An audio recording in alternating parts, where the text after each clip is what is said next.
There's the well-known story with the Alter Rebbe and the Mittler Rebbe that happened once after Yom Kippur, after Rosh Hashanah Yom Kippur, where the Alter Rebbe says to his son, the Mittler Rebbe, and he called him by his name, he said, Berel, mit was hast du gedavnt? What was your meditation? What was your hisbonenus? What was your contemplation in Rosh Hashanah Yom Kippur? So the Mittler Rebbe answered his father that he did the hisbonenus of Chol Kemel Lefanechas Tishtachave, that the igulei ak are makifim raglei ha'asiyah, which means, for all intents and purposes, a contemplation into a very high level of godliness, that because it is so high, it embraces everything, even the lowest level. Now the Mittler Rebbe wasn't a fool, and when the Alter Rebbe asks his son what he davened with, of course he used the opportunity to return the favor. And he says to his father, Tata mit was hast du gedavent? So the Mittler Rebbe says to his father, the Alter Rebbe, and what did you daven with? And the Alter Rebbe says, mitten stender, with the stender, with the lectern, with the piece of wood on which his siddur was sitting. This is a famous Chassidish word. And of course the question is, what kind of answer is the Alter Rebbe giving? And the answer basically is that the Alter Rebbe is saying that there's godliness everywhere. And instead of contemplating about bringing God from heaven to earth, bringing light from heaven to earth to illuminate the otherwise cold, dark, and death world with light and warmth and life, identify the God which is the world, the godliness which is already the world. And this is what he meant to say, I don't have to think about where the Eibishter is coming from and where the Eibishter is going to. The piece of wood my siddur was sitting on is a lakus, is atmos of a lakus, as it's hidden inside a piece of wood. And if I could contemplate and identify the lakus in that piece of wood, that's the deepest idea. In other words, what's the discussion between the Alter Rebbe and the Mittler Rebbe?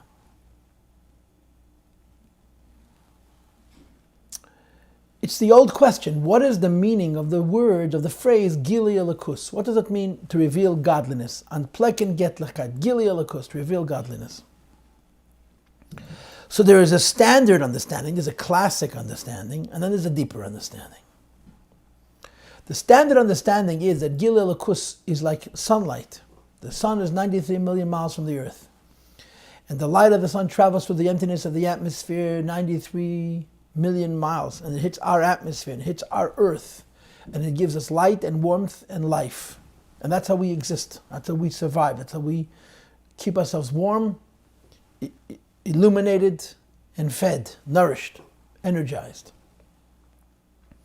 So in this metaphor, in this mashal, godliness is coming from someplace else. Godliness is coming from heaven to earth. The earth by itself is cold, dark, and death. And the light of the sun, and the nimshal, the light of godliness, is providing light and warmth and life. But of course, Chassidus would then come along and ask an axiomatic question, a basic question, an elementary question. And the question would be that if this world by itself is cold and dark and death, and light, warmth, and life are coming from without, have to come from someplace else, what is the basis of the existence of the world before the light arrives? What is the basis, or how does the world exist before the godliness reaches from heaven to earth? And of course, the Efer Chasidus has a very different idea. And the different idea is that there's godliness in everything, even in a stone. You don't have to bring God from heaven to earth, you have to identify the God within the earth. So these are two basic concepts of Gili Elokus, of revealing godliness. The first idea is a more traditional idea, that godliness is light that's coming from someplace else to illuminate the world which is by itself dark. And the second idea, that the darkness of the world, in as much that there is a world that has God within it, and revealing godliness is not bringing heaven to earth, but finding heaven within earth, uncovering the God within the world. To give you an example, when it comes to the idea of Mashiach, so of course we all know the famous word that the Rebbe repeated so frequently, that the difference between the word goyla, which means golus, and the word geula is an aleph. But when it comes to adding the aleph to goyla, to make it into gula, there's also two ideas, at least two ideas. The first idea is that you're bringing the aleph from someplace else. Goyla is a darkness, and the aleph is added from outside of goyla into goyla to make it a state of redemption. A deeper idea is that you're not bringing the aleph from someplace else into goyla to make from goyla into geula. You're finding in the pnimius of golas itself geula. Anochi haster aster ponem b'yemahu, in the hester ponem there's anochi, to find God in the golas itself, and that's a much deeper concept of adding aleph to make from goyla to geula, because you're not bringing it from without, you're finding it from within. And this, of course, is the meaning of this discussion between the Alter Rebbe and the Mittler Rebbe, where the Mittler Rebbe describes his meditation about bringing godliness into the world. And the Alter Rebbe responds by saying that his meditation was by finding the godliness of the world itself. It's not from without, it comes from within. This discussion goes to the heart, it goes to the essence, it goes to the deepest understandings that first of all Chassidus teaches, and on a deeper level that Chassidus is. And I'm beginning this Maamar Podoh B'Shalom Tafshin Chavav with the introduction that I just gave. The Maamar we have in front of us, and as you see there's two of them. It's a hemshech. The first is Podoh B'Shalom, which the Rebbe said Yitas Kislev in 1965 to 66 Tafshin Chavav, and the second one is Chanukah. It's famous. It's a very, very deep Maamar, which of course the Rebbe edited in 1991 to 92, Tafshin and Beis, which is based on the Hemshech of the Rebbe Rashab from Ha'eta, Tafresh Ayin Hey. It's part of the Hemshech Ayin Beis. The Rebbe Rashab said this Maamar in Tafresh Ayin Hey in Lubavitch, which means 1914 to 1915. The Rebbe did not repeat this Maamar 100 years later, he repeated this Maamar 101 years later. Why? We always know that the Rebbe was very particular about jubilees and things of this sort. I have no idea, but that's the fact. 101 years after the Rebbe Rashab said the Maamar in Lubavitch, the Rebbe said the Maamar, not 150, I'm saying it wrong. 51 years after the Rebbe Rashab said the Maamar in Lubavitch, the Rebbe repeated it in 1965 to 66, Podoh B'Shalom. Part of this Maamar is that the Rebbe Rashab in the Maamar actually explains what Chassidus is. That Midas Chassidus is to make the Midas Tevi, Midas Alakim. You'll see it in Mitzvah Hashem in the Maamar. You're not going to see it tonight, you'll see it eventually. There's a number of things that are outstanding about this. The first is that this is the same Fabrengen where the Rebbe said the classic masterful Sikha that we all call in Yana Shal Teiros HaChasidus, or in English, on the essence of Chasidus. This Fabrengen, this Kiss of Tafshin Chavav, the Rebbe began that discussion. He spoke about it at great length, and then he would follow up, elaborating further and further in the subsequent Fabrengens for quite a while. And then, of course, the Sikha was written up and edited and published a few years later, 1971, Tafshin Lamed Aleph, when the first krach, the first volume of the Sefer Erechim of the Chabad Encyclopedia was published. This Maamar, this Sikha, was printed in the back, and it's considered by many the Rebbe's introduction to the Encyclopedia of Chassidus, to the Sefer Erechim. So in the same Fabrengen that the Rebbe spoke that Sikha, he spoke this Maamar. And there are some ideas that overlap between this Maamar and that Sikha in terms of understanding what Chassidus is. That Sikha is predicated on the idea that Chassidus is Nyan HaYechidah, the deepest level of the neshama, the deepest level of Torah, or to say it in different words, the level of maximum unity, or virtually maximum unity. And there's a lot of similarities between the thrust of this Maamar, the direction, the end of this Maamar, and that Sikha. But we're going to learn the Maamar.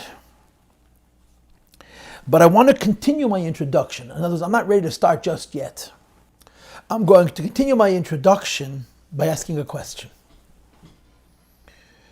What is Chassidus? What is Chassidus? In that Fabrengen, all those years ago,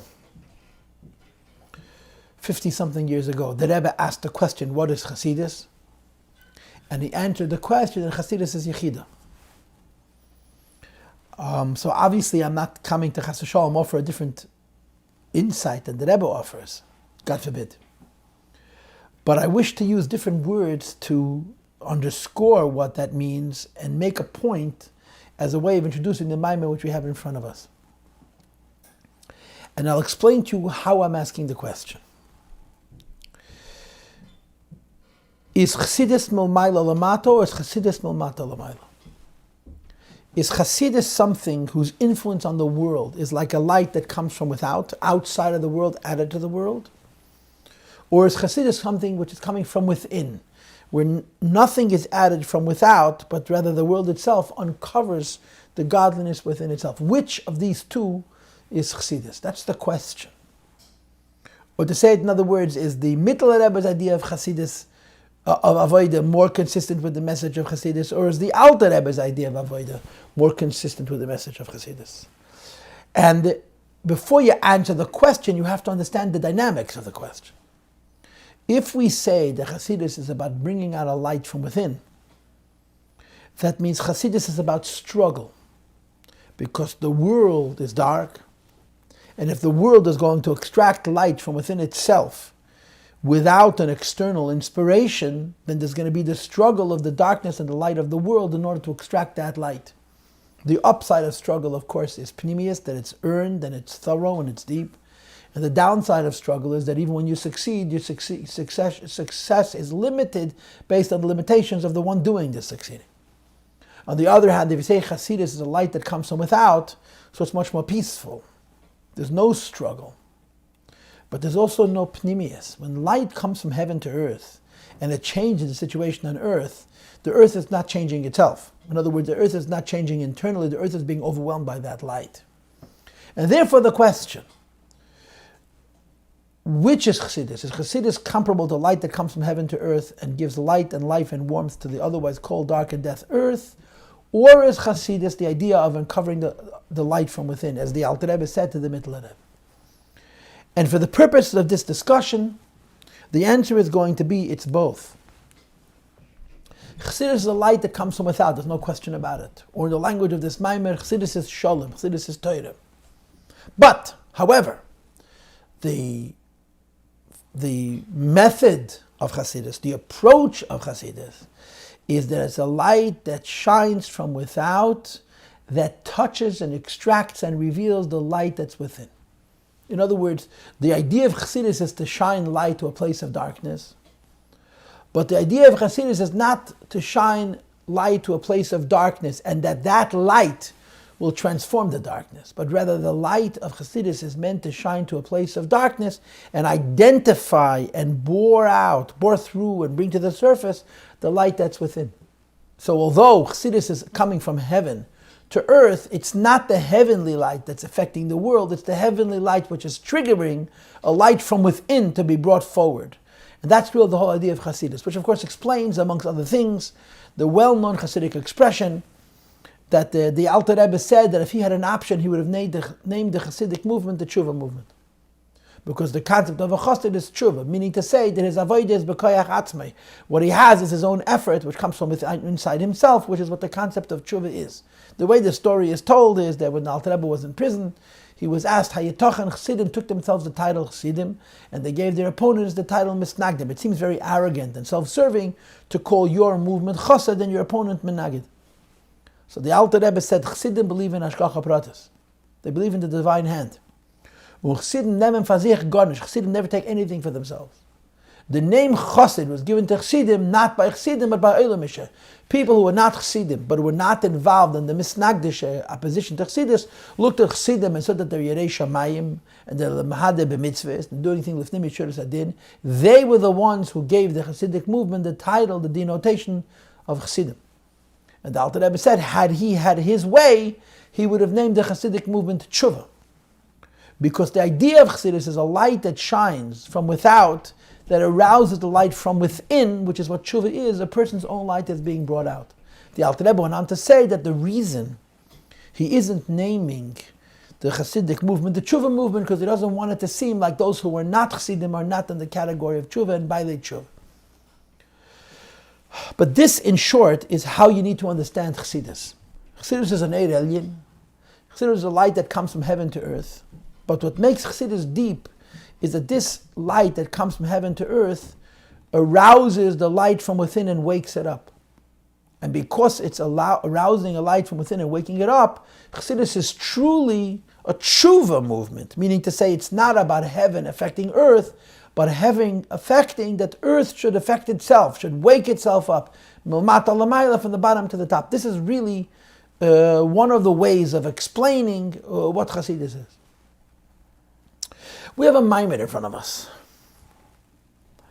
that's going to talk about two things: light and darkness. Light that comes from heaven to earth, and the extracting, the uncovering the light within the darkness. And the Maamar is going to, in effect, in other words, provide a variety of levels for this. And of course, the principle is going to be that the light comes from higher, it reaches lower. When you have a light that reaches the darkness, it awakes, it arouses the light within the darkness, but the degree to which the light from heaven can arouse the light from below depends on the power of the light, the intensity of the light. If it comes from a lower level, it could only reveal the light from within to a more measured degree, to a level of light which is closer to the surface. If it's a higher and a deeper light that can awaken that something which is much darker, should also have the light within itself ignited and triggered and aroused and brought forward. When the very highest light is revealed, it reveals the godliness of darkness itself. And in the Maamar there's going to be a series of levels. There's David, there's Shlomo, there's Mashiach, different stages in Mashiach. And what's going to separate one stage from the other stage is this tandem. How deep is the light, and therefore how low is the extraction? How deep within the darkness does the light reach to extract the light from within and raise it up to HaKadosh Baruch Hu? That's what the Maamar is going to be about. We're not going to learn the Maamar tonight. We're going to learn only the beginning and the end, the Psicha. And in Mitzvah Hashem, over the next several classes, I'm not sure yet whether it'll be 2 more or 3 more, but there's certainly going to be, besides for tonight, 2 other classes, perhaps 3. And in Mitzvah Hashem, the plan is B'li Neder of Ezer Hashem Yisbarach, that when we learn this one, we'll also learn the next one, because the 2 Maamarim are a series, they're a Hemshech, that the Rebbe were edited and distributed in the winter of Tafshin Nun Beis. So the B'li Neder and Mitzvah Hashem, the plan is to learn both of these. But tonight we're going to learn only the Aschal of Asiyim. And the Aschal of Asiyim is going to revolve around this idea that Shalom, Podoh B'Shalom, Shalom means light, that shines from heaven to earth, that reaches in and pulls out light from the deepest darkness. And the higher the light is, the deeper and the lower the light reaches, until the deepest and the highest levels, as you'll see in Mitzvah Hashem and the Maamar. So with this introduction, without any further ado, let's read the Maamar. Okay. Podoh B'Shalom Nafshi. You redeemed, David HaMelech, King David is speaking, you redeemed in peace, or with peace, my soul. Mikrav li, from a battle which I fought. And of course the word mikrav doesn't only denote a battle. It denotes or connotes hand-to-hand combat, a battle where the 2 enemies look into each other's eyes, which is very intense and very powerful. And David HaMelech says that I fought a krav, a battle that was very close and very intimate, and I was redeemed, I won. And not only was I redeemed and I won, but it was many were together with me. Now, I just want you to know that there's how many Maamarim from all the 7 Rebbeim, beginning with the Alter Rebbe till our Rebbe, are there in the Pasuk Podoh B'Shalom Nafshi? If you told me 100, it's probably an understatement. There's probably more. You know, when in our generation, you have Maamarim of Yud Kislev and Yutes Kislev, and then of course Yud Beis Tammuz. So you can have theoretically 3 Podoh B'Shaloms in 1 year or more. And when you multiply that times all the generations, there's quite a few Podoh B'Shaloms. Now, some of the Maamarim Podoh B'Shalom really don't speak about Podoh B'Shalom. It's just a psicha, Aschol and a siyum. But those Maamarim that do speak about Podoh B'Shalom, there's basically, and the word basically, of course, is a bad word because you want to use the word precisely, but basically there's 2 types, 2 styles to these Maamarim. One style of these Maamarim is the Middle Rebbe's Podoh B'Shalom, which is in Shari Tshuva, that the Maamar goes on the Pasuk. Podoh B'Shalom Nafshi Mikrav L'Kibrab Hayimadi. The key word is the word Shalom, the redeemed in peace, and the rest of it follows that notion, Shalom. The other Maamarim go on the Gemara, that on this Pasuk, Podoh B'Shalom Nafshi, and you'll see it in the very first paragraph here, This is the Gemara in Masechta Brachos, it's footnote 4, that Podoh b'shalom nafshi mekrov l'ki b'rab ha'yimadi means teira aveda gemilas chasadim. So the Maamar that go on the pasuk directly deal with shalom alone, which basically and generally is teira. But the Maamar that go on the Gemara explain not only Podoh b'shalom, but they explain the idea of teira aveda and gemilas chasadim. And these Maamarim, so to speak, go in different directions. They're different styles. This Maamar is really the second style. It goes mostly on the Gemara and Teira Aveda and Gemilas Chasadim. But like I said, the idea of Podoh b'shalom is also discussed. Now, before we even go further, Podoh b'shalom is an oxymoron, right? If a person is in jail and you redeem him from prison, that's not peaceful. That's a struggle. Yesterday he was in jail, now he's free. But the fact that he was in prison yesterday means that the fact that he was redeemed today can't be called peaceful. And it's certainly not the case when combatants, when two sides fight a war, beating each other up, killing each other, Rahman al-Islam. How can you say two nations, two groups of people engaged in a combat, in a struggle that's powerful and deep and life and death, and then one side wins and the other side loses it, and you call it Podoh b'shalom, call it peace. There's nothing peaceful about war. There's nothing peaceful about war. So how do you use the word shalom in the context of a krav, of a milchama? This is the basic question of the Maamar. And of course, this is the issue which all the Maamarim struggle with. How do you explain that krav, that a war, and especially a war that's so intimate, that it's hand to hand, you look your enemy in the eye, should end in a way that's called Podoh b'shalom? Now the answer to the question in short, the answer to the question basically is the following. The nature of combat, the nature of war is that you cannot really have a battle unless the two sides are evenly matched. If one side is so much stronger than the other, the battle is over before it begins. For two nations to engage in a conflagration, in an outbreak of violence, each side has to believe they could win, or at least have some hope they could win. So the very nature of combat assumes that I'm going to bludgeon you and you're going to bludgeon me. That's the very nature of it. Which is why, what does it mean to win a war? To win a war doesn't mean you defeated your enemy. To win a war means you just lost less than your enemy lost. Two nations beat each other up. The question is not who wins. The question is who loses less and who loses more. Who can afford to lose less? Who can afford to lose more? That's how winner is determined. That's not Podoh b'shalom. Podoh b'shalom is when the two sides engage in a battle. And the assumption that allows this battle to take place in the first place is that they're evenly matched enough to justify a confrontation. And then one of the two sides has a secret weapon. And that secret weapon tilts the battle so decisively that it stops being a battle. Or to say this in other words, when two nations fight and one side wins and the other side loses, the loser isn't vanquished. The loser licks its wounds, goes back, builds new weapons, rebuilds the army, waits a little while and fights again. That's the whole history of Europe. The wars never really finished. They were interrupted and then they were resumed. Because when two nations are equal and they bludgeon each other, the loser simply waits for a better day and fights again.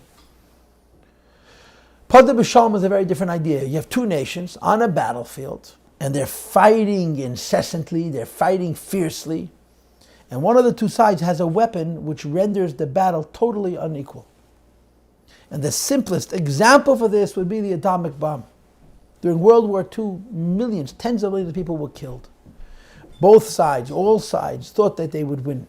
And they fought fiercely. When the atomic bomb was dropped, it became clear to the Japanese that it was no longer a war. Unless they wanted to lose every single man, woman, and child living on the island of Japan. They could have done that. And they wisely chose against it because they realized that the war was not a war. Can't fight a war where your opponent can kill 100,000 people by dropping one bomb. It's impossible. Because the two sides are not evenly matched at all. So when two nations engage in combat and one nation wins and the other nation loses, that's not Podoh b'shalom.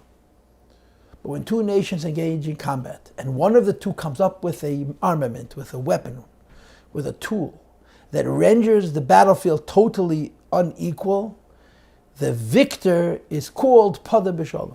Why? Because the enemy, the vanquished, the defeated, doesn't only lose he curses the day he ever started the fight and wishes he could be friends with his opponent and has a real desire to make peace.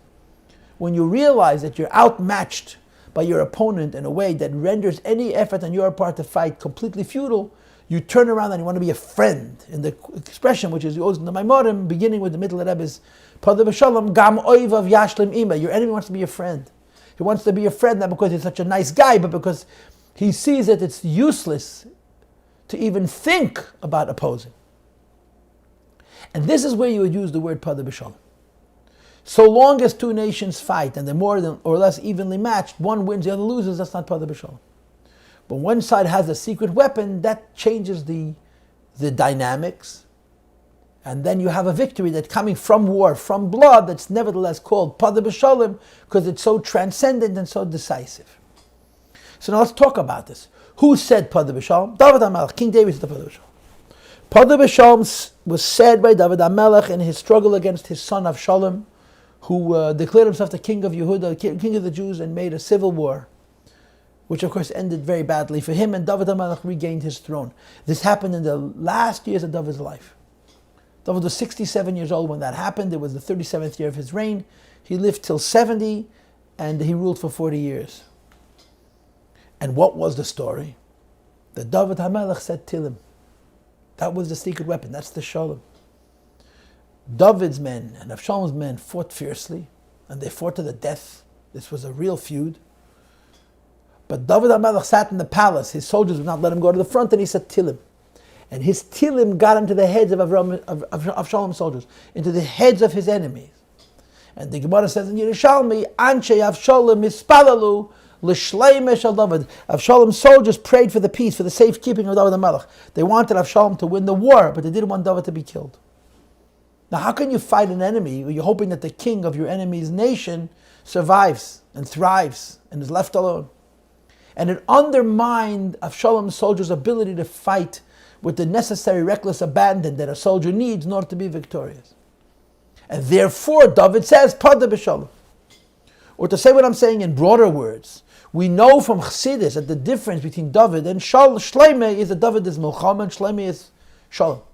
David HaMelech fought many, many wars. The pasuk says about him, Dam Larev Shafachti, he spilled much blood, which disqualified him from building the Beis HaMikdash. Shloimeh HaMelech was a ish of Shalom, Shleim Mishmei V'Shalom V'Shal V'Eten Al Yisrael V'Yamav. He built the Beis HaMikdash. But at the very end of David's life, in the last few years, even David began to approach the idea of peace. And this is the Taich Podoh B'Shalom, that he had a struggle. And it was decided on a level of Shalom. And of course, this would be brought to a much higher level during the reign of Shloimeh HaMelech. And to a much higher level still in the times of Mashiach Tzidkenu. And as I described to you in my introduction, the constant is that Shalom means a weapon from above, a higher light. But because it's a higher light, it reaches lower. And the degree to which the light is higher affects the degree to which it goes below. And the highest of all lights, which is going to be revealed, L'Asad Lavei, is going to embrace the whole creation in one point, and therefore bring the light out of the darkness itself, make the darkness itself shine, as you'll see in Mitzvah Hashem and the Maamar. But we're not ready to go into those particulars. Let's learn the Aschol V'Sim. Let's start from the beginning again. Podoh B'Shalom Nafshi David HaMelech, King David says, my soul was redeemed in peace, because many were with me. And remember again in the Pasuks, reading alone, Podoh B'Shalom means only Torah, and about 10 lines down. The Rebbe is going to bring the Gemara that's talking about Torah, Veda, and Milas Chasadim, that the three of them together affected the Podoh B'Shalom. The case of Rabbi Nazaken, the Alter Rebbe writes in the second line of the Maamar, I was reading in the book of Psalms, in the Pasuk Podoh B'Shalom Nafshi, Kedem Shekarasi, Pasuk Shali Achares, there before I could begin the subsequent Pasuk. Yatzasi B'Shalom, I went out of prison in peace. Mehavaya Shalom, from the Eibishter who was called peaceful. We know that the Rabbeim used to say Tilim all the time, from the Baal Shem Tov on. And that the Tilim they said was divided Liyamei HaChedesh, into the days of the month, like we do Chitas today. Of course, then Chitas wasn't known, at least not to Chassidim, but they would say Tilim is divided Liyamei HaChedesh. If you say Tilim as it's divided to Liyamei HaChedesh, your Tes Kislev is far away from Podoh B'Shalom. Your Tes Kislev is Psalm 90, Kapitel Tzadik, and Podoh B'Shalom is Psalm 55, Perek Nun Hey, Kapitel Nun Hey. But Alter Rebbe said Tilim b'shufi, when they were under duress, that Rabbeim would add extra Tilim, and extra Tilim meant that instead of saying Tilim as is divided according to the days of the month, they said Tilim is divided according to the days of the week. And Tuesday, which is the year that Alter Rebbe was released from prison, was Yutes Kislev. It says this idea. It says Podoh b'Shalom Nafshi. So David HaMelech was saying Podoh b'Shalom Nafshi Mikrovli. I'm sorry, the Alter Rebbe was saying Podoh b'Shalom Nafshi Mikrovli Ki B'Rab Ha'yemadi because it was Tuesday.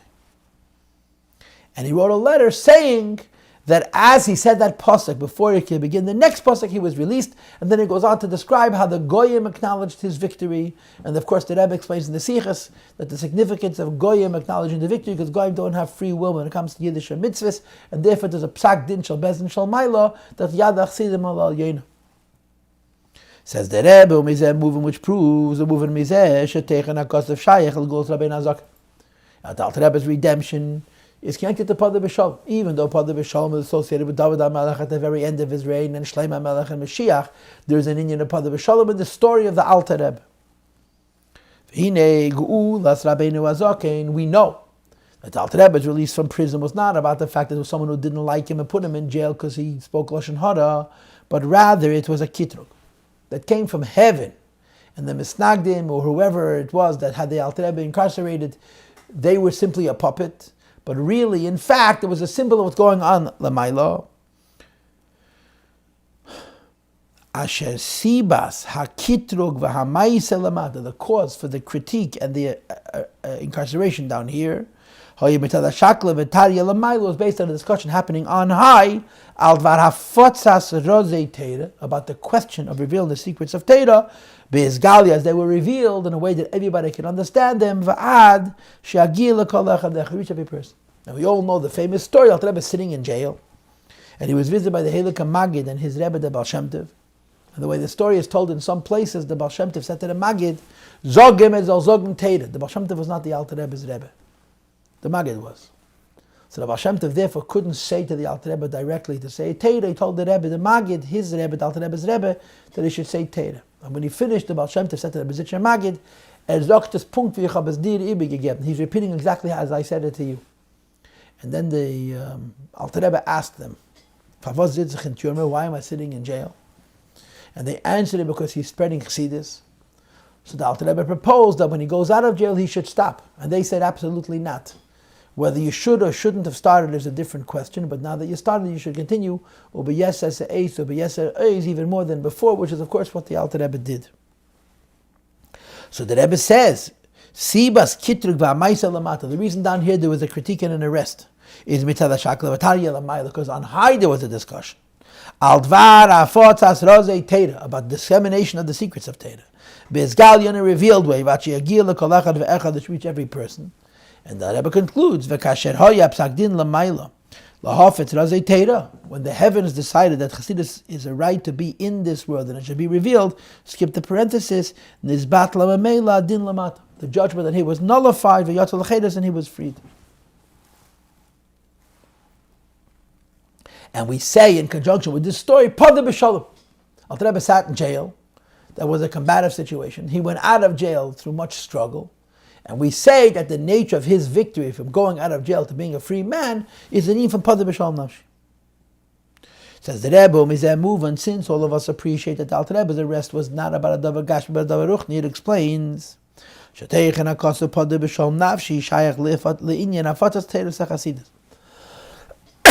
me, that the pasuk Podoh b'Shalom has a relationship with spreading Chassidus. So, besides for the classic understanding of Podoh b'Shalom that I mentioned,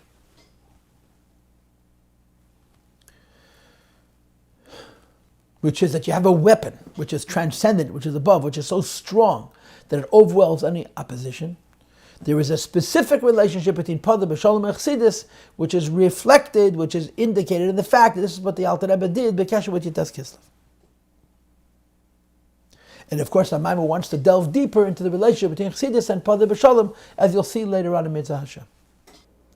The Gemara says, Podoh b'Shalom nafshi mikrov v'gemer. Mikrov li v'gemer, that David HaMelech says, my soul was redeemed in peace from a battle which I fought.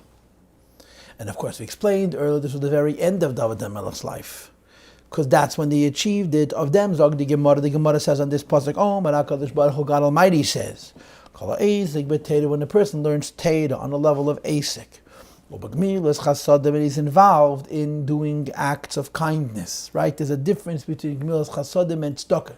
Tzedakah means to give money away. Gemilas Chasadim means to lend money and to help people where you stay involved with them beyond the nickel that you gave them. With a minion, so if you do these three things on the way of Asik, the Eibush says it's considered ki'ilu pada'ani, as though they redeemed li, myself, ulabani, and my sons, mi bein umet ha'elim, from the nations of the world. So this is, as I told you in my beginning earlier on in this class, is the Gemara. It's not explaining the pasuk per se, it's explaining the pasuk as it's explained in the Gemara. And basically the difference is that the pasuk by itself speaks only about Shalom, which will be, from a mystical perspective, Teda. And the Gemara includes Teda, Aveda, and Gemilas Chasad. It says that Abvalpize, now that we add not just the pasuk, but the Gemara on this pasuk, Yesh Leimar, we can add the Neisef ala Shayches Dafatzes Teda Sachasidus. Besides for the fact, or in addition to the fact, that this pasuk Podoh V'Shalom is connected to spreading Chassidus, in as much as Chassidus is Teda. To the content of the pasuk as it's understood literally. P'diya b'shalom, redeeming in peace. And of course the logic would be, as I explained to you before, that the concept of Podoh V'Shalom is that you have a weapon that totally tips the balance, that allows for the krav, for the battle to take place in one direction over another, which is so strong that it becomes a peaceful end. And Chassidus is such a weapon. Chassidus itself is the shalom that tips the scale towards good in a way that's predominant. Says the Rebbe, it is that afatzas habateros haChassidus, that the spreading of Chassidus, shayeches, is connected not only to Chassidus itself, but l'inyan ha'oisik, to someone who does on a level of asik, of Teda, Gmach, or Mispalel Masiv. So the question is, until this Gemara, we read the pasuk that Podoh V'Shalom goes on Chassidus, and with this Gemara, we understand that the effect of Podoh V'Shalom, the inyan of Podoh V'Shalom, is achieved through Teda, Aveda, and Gemilas Chasadim. We want to understand both of these ideas. Pedig Beis. V'hinei, Pirush HaPoshat, because of Zeh, the simple reading of this pasuk, Podoh V'Shalom nafshi mikravli, my soul was redeemed peacefully from a war which I was fighting. Ki b'rabim ha'yumadi, whatever that means, is asher ki b'rabim ha'yumadi u'nesinas tam. The word ki is a reason, because. How is it that Podoh B'Shalom nafshi, my soul was redeemed peaceably or peacefully or in peace? Is because rabim, because many were with me, lePodoh B'Shalom nafshi. And of course, one of the ideas which is going to be brought in this Maamar and in the Sikha that follows it, from the Mittler Rebbe's Maamar, that one of the understanding of the Ki b'rabim ha'yumadi is Yochid she'rabim tzrichim lei. If David HaMelech is a private man, he's an individual person. But he's a person that many people need him, Rabim Ha'yemad. And because he's needed by many, he has the Keach HaRabim, the Keach HaTzibah, the power of the many. And because he has the power of the many, this is why the Podoh B'Shalom happens. Hainu, and the Rebbe explains, you can fight and you can win. And it's called Podoh, you're redeemed, it's over. But it's called P'diyah Mitech Melchama. When it's over, it was from war, which means to say that in theory it can flare up again.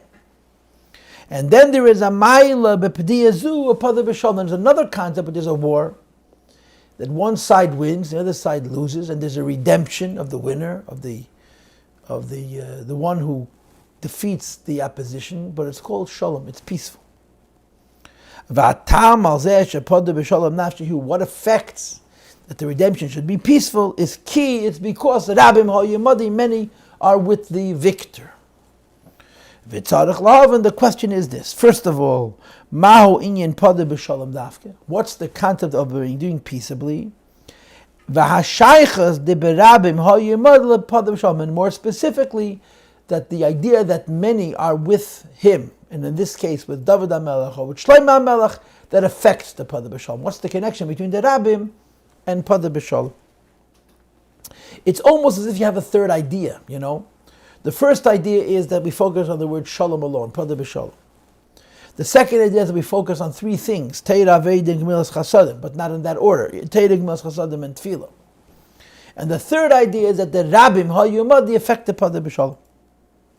Continues the Rebbe V'hinei Bedrosh Rasazal al Pasuk on this Gemara in Brachas that connects Podoh B'Shalom not only to Chasidus, not only to Teira, but to Teira, Gemilas Chasadim, and Tefillah.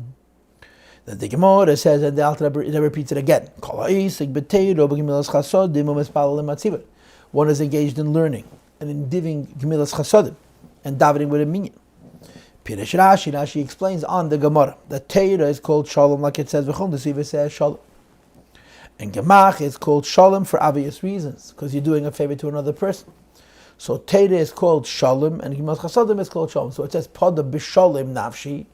So he translates Shalom not as the effect, I was redeemed in a peaceable way, but as a cause. Podoh B'Shalom, because of Shalom, because of peace, I was redeemed. And what is the peace that redeems me? Teira Gemilas Chasadim. And then it says that Mispalel Matzibur, who inyan ki berabim hoyu mother davening with a minyan, means many are with me. Many means a minimum of 10. A tzibur. Ki the Pirish Rashi Sham, as Rashi says in Brachas, that berabim hoyu mother she'espalelu imi. So the word Shalom accounts for Teira and Gemilas Chasadim, and the words Ki berabim hoyu mother accounts for Tefillah. V'hainu, in other words, on 5 lines from the bottom of the page. Shagimel and Yonim El, these 3 ideas of Teira, Gmach, or Tefillah B'tzibur, Teira and Gemilas Chasadim, and davening with a minyan, Mechulakim or Machalkam, the base Chalukes, are in 2 groupings, 2 categories. Teira and Gemilas Chasadim is Shalom, and Tefillah is Ki berabim hoyu mother. Says the Rebbe, 3 lines from the bottom of the page, V'tzarech lahav, and the question now is, Ma mechale gimel and Yonim El l'shtei Chalukes. Why is the 3 weapons that are really ultimately all Shalom, that affect the peace, divided into these 3 groups? Teira, Gemilas Chasadim is one group, and Tefillah is the other. Gam tzarech lahavin, the last question is, Masha Omru Kol Ha'esek, that the Pasuk, the way the Gemara explains it, is talking about the person engaged in Teira, Gemilas Chasadim, and Tefillah. Shemadaber kan b'inyan ha'adam, it's about the human being was Esek b'Teira, as opposed to v'lei b'inyan Teira, Gmach, und Tefillah atzma. In this Gemara, we focus not on the power of Teira and the power of Gemilas Chasadim and the power of Tefillah, but on the Oisek, the person engaged in Teira, Gemilas Chasadim, and Tefillah. And why do we do that? And the Rebbe says, normally, Lashna Amurga B'kama Makemus would be Al Shleisha Dvarim Ha'ela Meimei. Turn to page Mem Zayin, Teira Aveda Gemilas Chasadim. You focus on the noun, Teira Aveda Gemilas Chasadim, not on the verb, not on the person engaged. And here it says Kol Ha'esek, the verb, the one involved in Teira, Gemilas Chasadim, and Aveda. The question is why. So really we have 4 parts, right? The first part is Podoh B'Shalom. What's the content of Podoh B'Shalom? The second part is that Podoh B'Shalom becomes 3 separate things, Teira, Gemilas Chasadim, and Aveda. The third part is that Podoh B'Shalom is because of Ki berabim hoyu imadi. And the fourth is, why is it that when we divide it up into 3, Teira and Gemilas Chasadim go together and Tefillah is separate? It's the first page of this very, very deep and involved Maamar.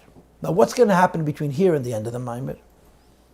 What's going to happen between here and the end of the Maamar is what I told you in the introduction. We're going to introduce ourselves to the concept of Oid, of light. And Podoh B'Shalom, redemption that's peaceful, comes from something above. And the light shines, and because it's coming from higher, it's a transcendent light, has a deep effect lower. It touches the darkness in a very powerful way. But they're equal and opposite. The higher the source of the light, the deeper it digs in the darkness. And he's going to break it up into stages. David, Shleima, Mashiach, and so on. Ultimately, the Alter Rebbe is going to say that there's a light, and this light is really Pnimiyas HaTeira, Chassidus, which is so deep that reveals the godliness of darkness itself. Or to say it in ultimate words, is a light that says that there's nothing outside of itself. There's no 2 things. There isn't a light and a world. There is only the light itself. And if I can show it to you inside, and I don't want to go into it, but I just want to show you the words. Just for one moment, the bottom of page Nun Gimel, the new paragraph, it says, V'yashleima da'atam al zeh, Listen to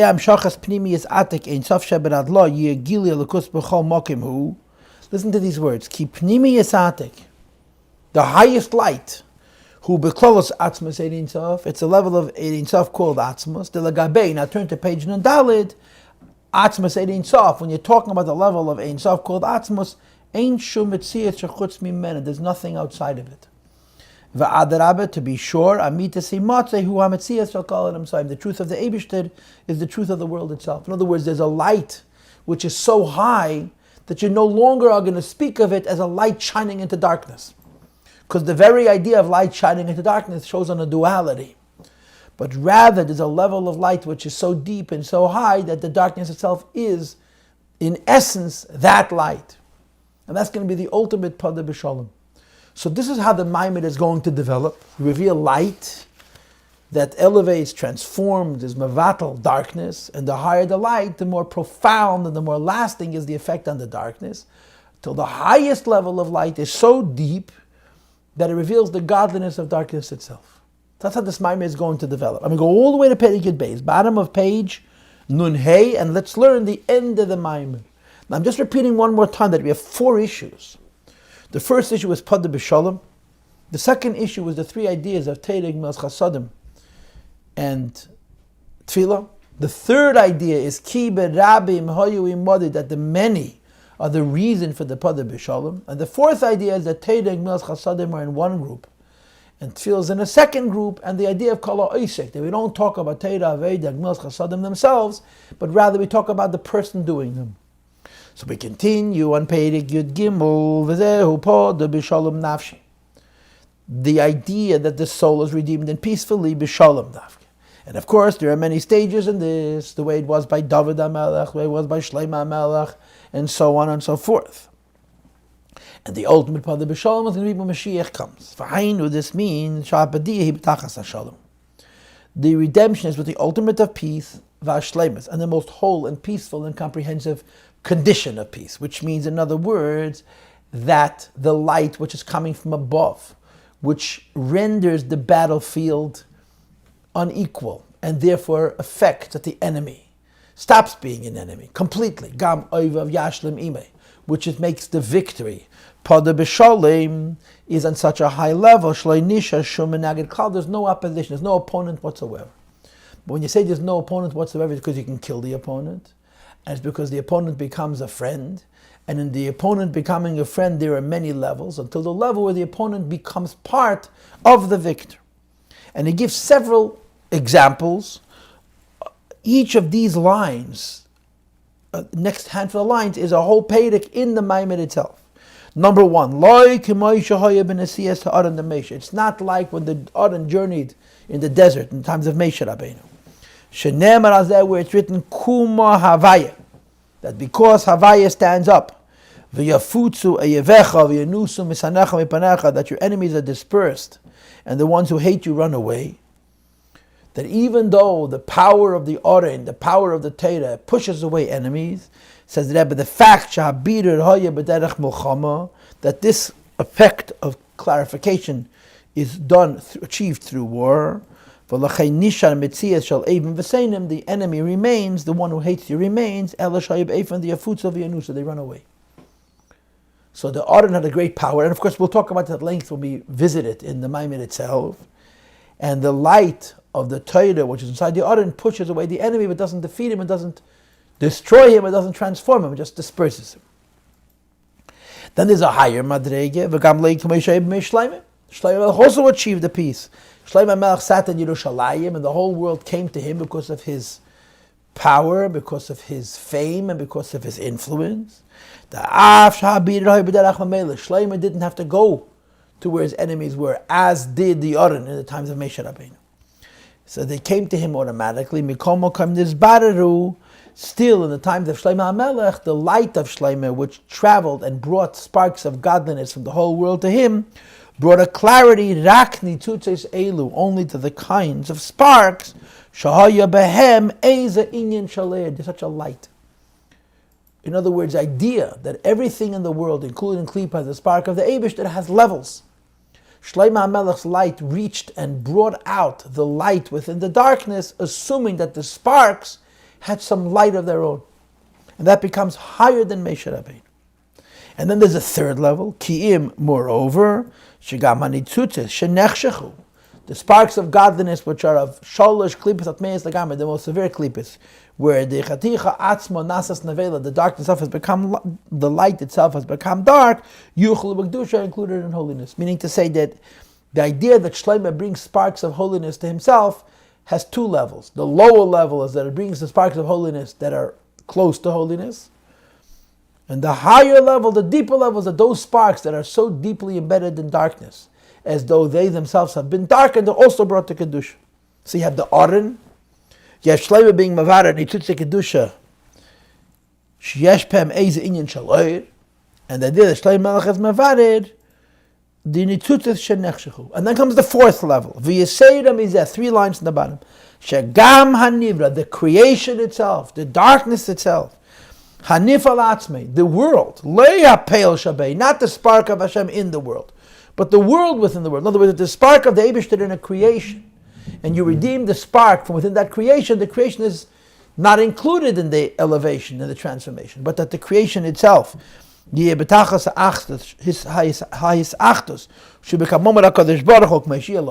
is the highest level. That the light that you're shining is so deep that not only are you extracting the most deeply embedded sparks, you're extracting the godliness of the world, of the darkness itself. And that's the ultimate Podoh B'Shalom, which is going to be when Mashiach comes. And of course the point is that it's a very high light. But it's a high light that doesn't transform, it's a high light that makes the creation respond to it until the creation in its entirety becomes one with HaKadosh Baruch Hu.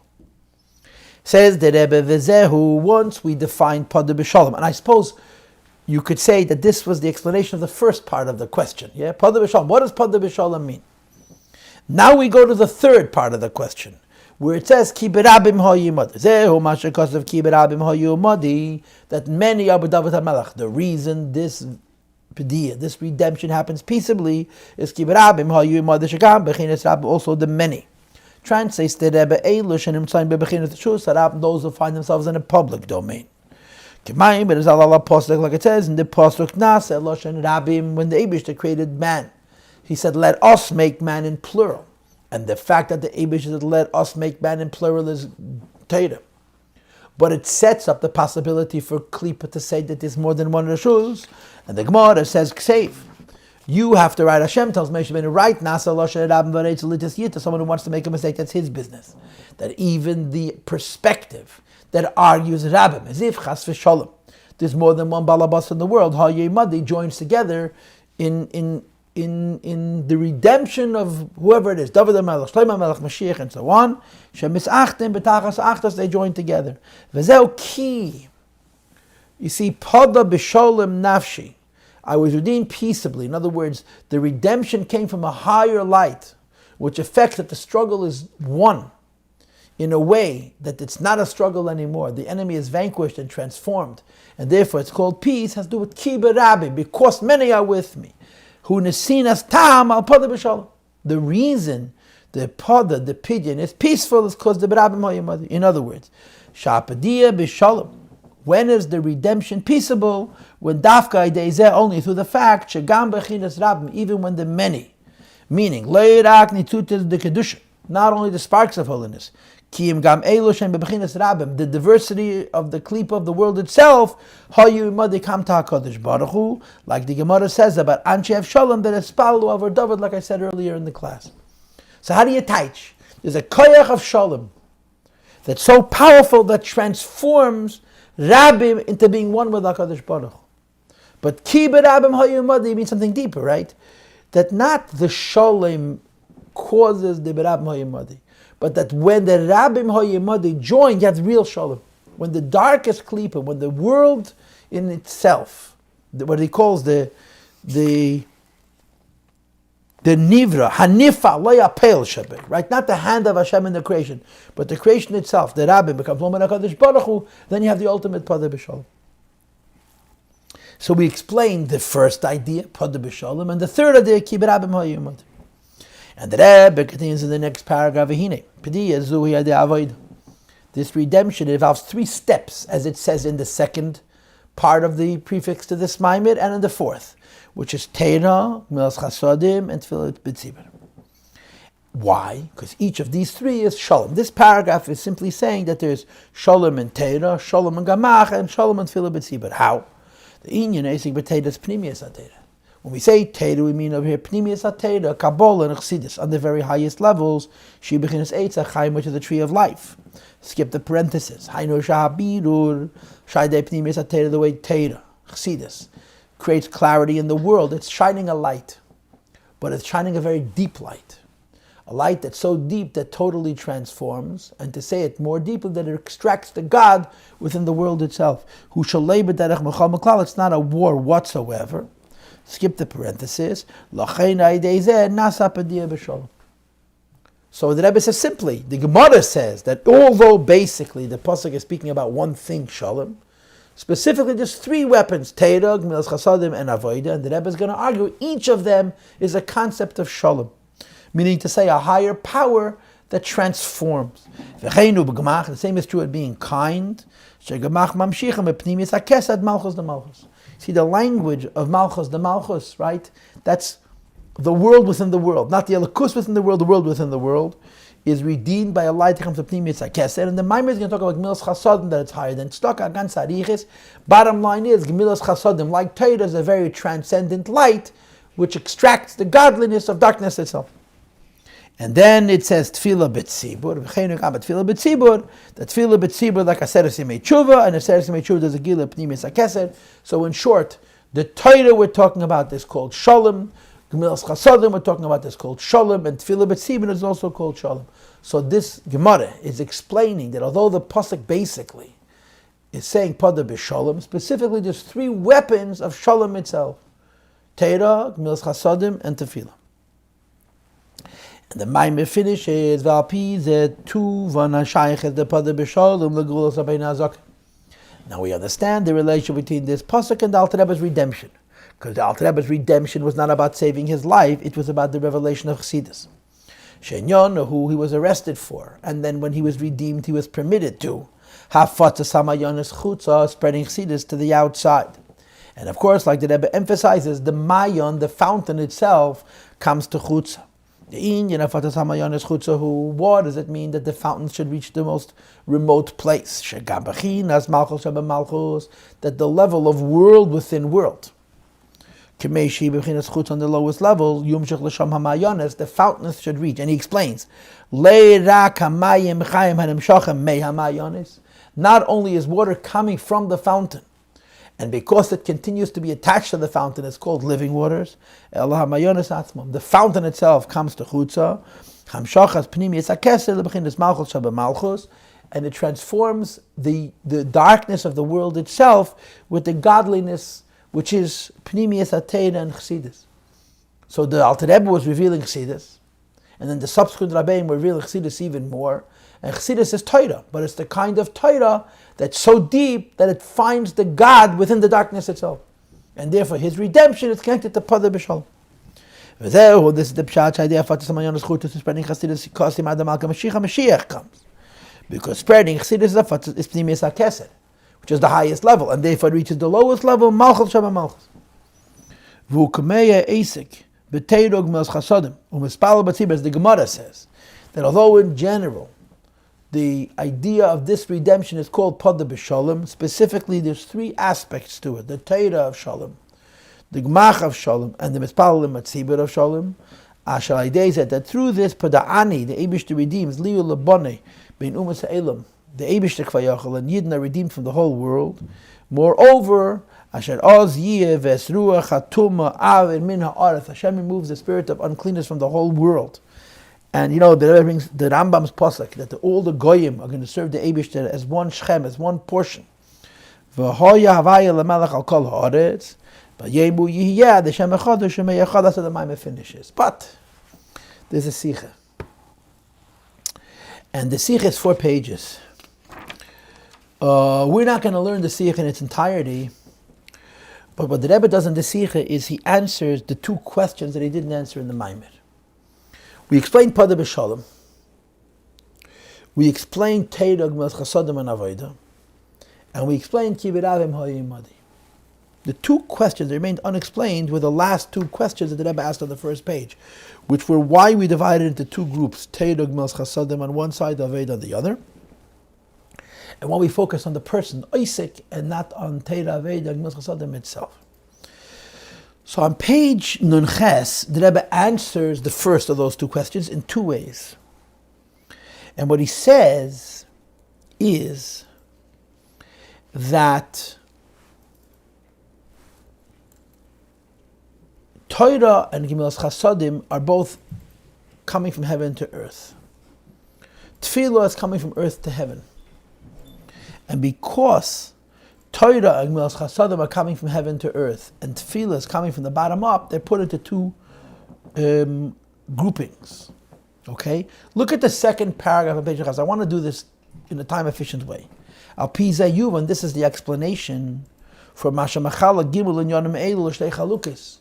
That although all three are called Shalom, it's in two groups basically. Moreover, Masha Magdim Teirah Gamach L'Tefillah. Teirah Gamach come first. The first thing he discusses is the point. The point is that light should be brought from heaven to earth. But then, bringing light of the Eibush into the world. And then he speaks the way this is set up, which is Allah, the tefillah through davening. In other words, the Rebbe says like this. The purpose, the end, is to bring the Eibish's light into this world. But in order to bring the Eibish's light into this world, the world needs to be prepared. And the preparation of the world is from the bottom up, which is called tefillah. So chronologically, in the sequence of time, first you daven, then you learn, then you do Gemilas Chasadim. But the davening is a prerequisite. It's only setting it up. The point is that when, as a result of the bittul of tefillah, you bring the Eibush into this world through Teirah and Gemach. So the Pasuk divides them. Teirah and Gemach are one, because that's the point, to bring the Eibush into this world. And tefillah is separate because it's what sets it up. And first you speak about the purpose, which is Teirah and Gemach, and then you speak about tefillah, which sets it up.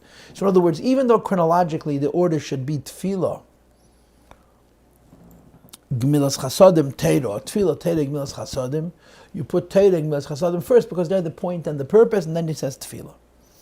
Now on the second column page, Nun Hey, the Rebbe asks several questions on the aforementioned explanation. The first is that even though tefillah is only setting it up, isn't tefillah first? That's the first question. And the second question is that nowadays Teirah is no longer the Ikir, Gemilas Chasadim is the Ikir. So why is Teirah coming first?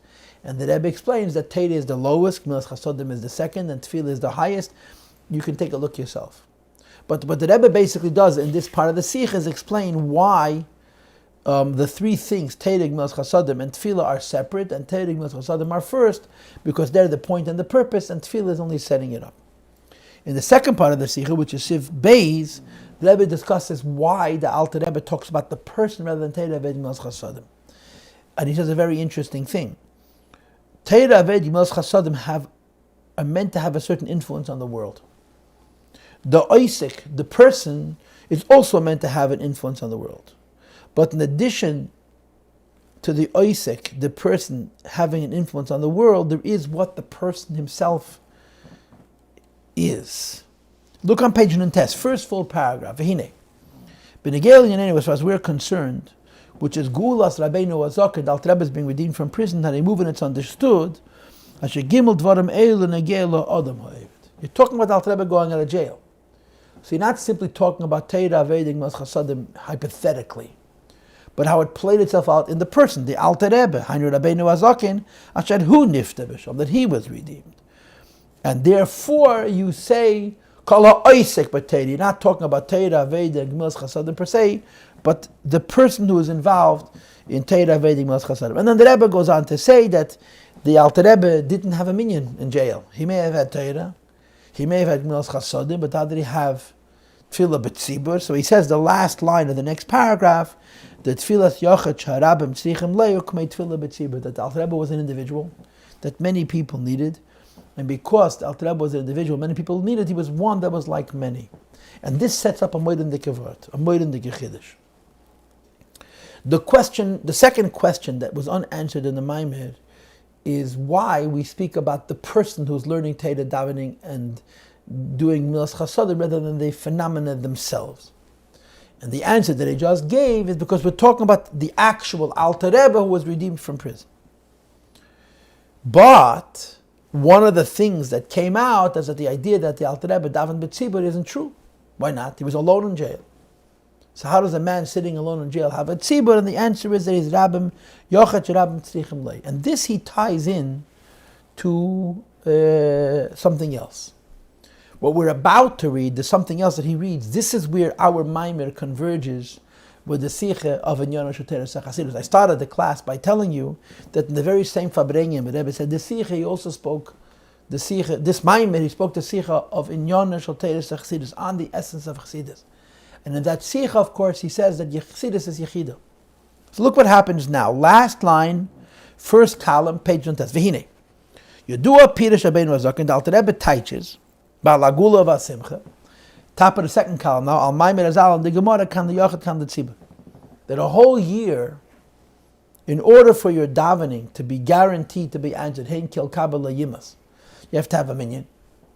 And then when I said it's Yemei Tshuva, even when you daven alone, what's called Yochid, you're guaranteed that your tefillah should be answered. Now I want to emphasize that the Rebbe here seems to be saying that the concept of Kan B'Yochid, which is connected to Aseret Yemei Tshuva, is also connected to the idea that the Alter Rebbe was sitting alone in a jail cell, it's as if he davened with a minyan, because he was Yochid Shirab and Tzrichim Lei. What does the Alter Rebbe say in this Gemara? That during Aseret Yemei Tshuva, one is like 10. It says, the Rebbe kan Yochid b'chin Zechidah Sheva Nefesh. What does it mean that there's a time of year that one davens like a minyan? Because he's revealing his Yechidah. During Aseret Yemei Tshuva, every year he reveals his Yechidah. The Alter Rebbe in prison, because he's Yochid Shirab and Tzrichim Lei, was revealing his Yechidah. Says the Rebbe,